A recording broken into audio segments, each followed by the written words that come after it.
তো বন্ধুরা অনেকদিন পর আজকে দুপুরের মেনুটা তোমাদের সামনে নিয়ে এসেছি। সত্যি কথা আজকে ভীষণ তাড়াহুড়া করে রান্না করেছি, ছেলেদের স্কুলে পিটিএম ছিল তাই আর কাজের দিদিও আসেনি।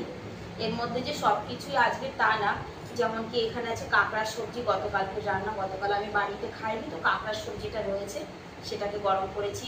ইলিশ মাছের মাথা দিয়ে পুঁই শাক করেছি, শুধু শাক, ডিমের অমলেট, ডাল, এখানে আছে ইলিশ মাছ ভাজা।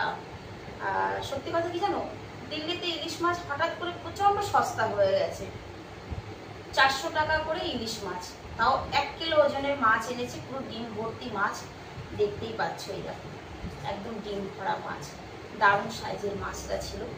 তো বাপি বললো আজকে ভাজা করো, এখানে ভেন্ডি ভাজাটা আছে কালকের, আর ডাল ভাত।